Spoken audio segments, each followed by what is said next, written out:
everyone, it's Rebecca here, and today I'm going to talk about, well, I got this new filter. I've had it before, and it is the Eheim Pickup 160. So it's an internal filter, and I've had it before. I can't remember which model because I was given it, and I went through a phase of only using external, so I got rid of a lot of my internals. But I think for my new setup that I'm going to create, this will be perfect, because looking at the flow rate, it's got the same flow rate and turnover as the smaller Waza external. So just opening it up, it's pretty much, it's a basic sort of internal, comes with a lot of bits, and so that's the air piping, and I think, not really sure what everything is, so I did get mine second hand. So this is the instruction booklet, but it's pretty easy to set up, and suction pads. But I've got this filter here, so, well, not filter, sorry, aquarium, just to show it running, because when I want to buy a filter, I always want to see it actually run first, so I can see the flow rate.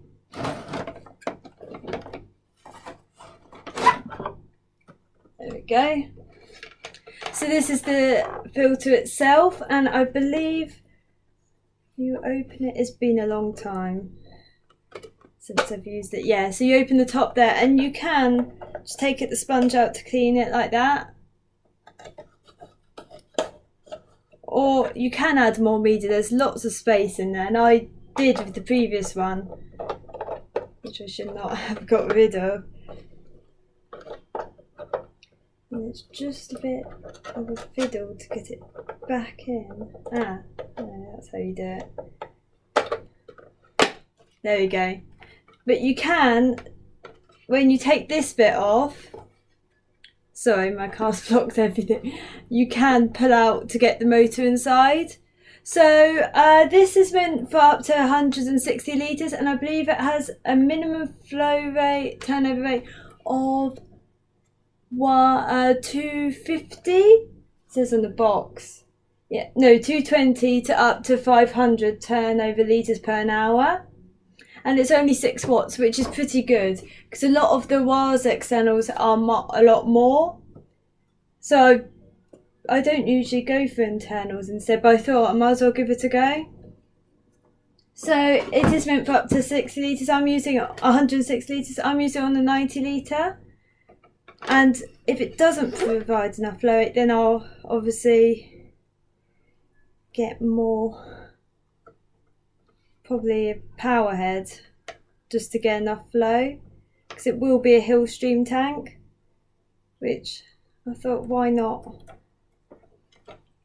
So this is the filter itself, and I believe you could put, sorry, this is the filter, and look, you could put the wire, I believe, any way you want. That way is slightly easier for me.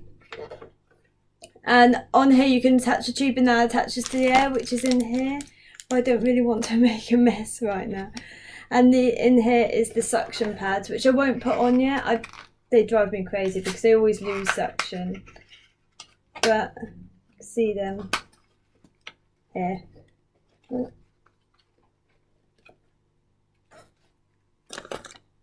So I did previously use this as a backup on the goldfish tank, but it does provide a lot, and it's got good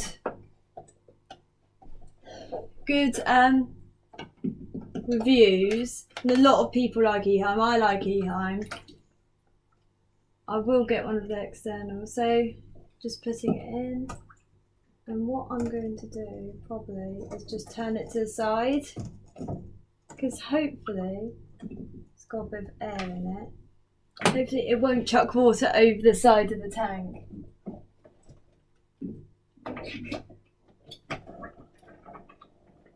There we go. See, it is providing movement by just there. That will bring up the air, which is sucked in through that tube. So this is only a 12 litre, so it's not really the most accurate description for a larger tank. You can see it does provide a lot of flow, and it is got quite a bit of force, not as much as an external. I'm just going to put it down. Oh no. There, just going to leave it there while I unplug it. So you can see it does work pretty well.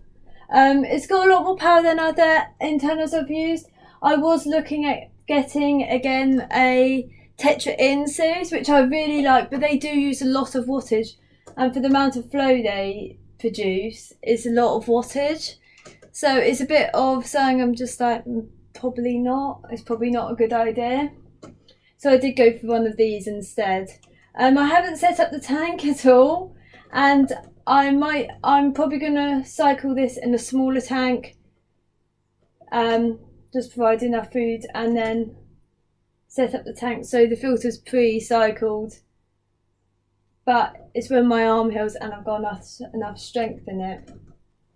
And the design's pretty retro, but that's like traditional for Eheim. A lot of their designs aren't that. Like, they're pretty old fashioned, but it doesn't mean they're not good. A lot of the newer stuff, it's just, well, it is good, but it depends what you're looking at. But I like this filter when I used it before. I'd rather put more externals and onto the goldfish tank, and I don't really like internals of goldfish because they're messy. The sponge is pretty good. I'm quite fussy with sponges, so I like quite a few different ones. It says it can go with marine, but you could use it maybe on a smaller marine tank just to like filter it through. But it wouldn't really provide with filtration. I guess you could put live rock in it, but yeah. It's just pretty basic Eheim, but it's reliable. It's not loud. Loud filters are the bane of my life, because all my internals you can hear rumbling from. So it'd be nice to have something in my room, in my other house, in my uni house, that is a bit quieter. So yeah, even though it's a bit basic review, there's not really too much you could say on it. It's got a lot of media space. It's as much as you need. It's not too large, and there's no point buying a filter if it's not going to do the same amount of like turnover or work as an internal. And it's also good to this is probably a bit larger than what is meant for the actual aquarium, because it does say 60 to 160 litres, but I'll see how it goes, and if not, I will put on the power head thing and to up the flow on the tank. So anyway, thank you for watching. If you like my videos, please comment, rate and subscribe. I will try to do more videos. It depends because right now I'm not really doing that much with the fish. Water changes and that much, so nothing really new. I won't be buying any new fish, and I do want to get a female butterfly telescope and another male to get a breeding team, but see how things go. Anyway, thank you for watching.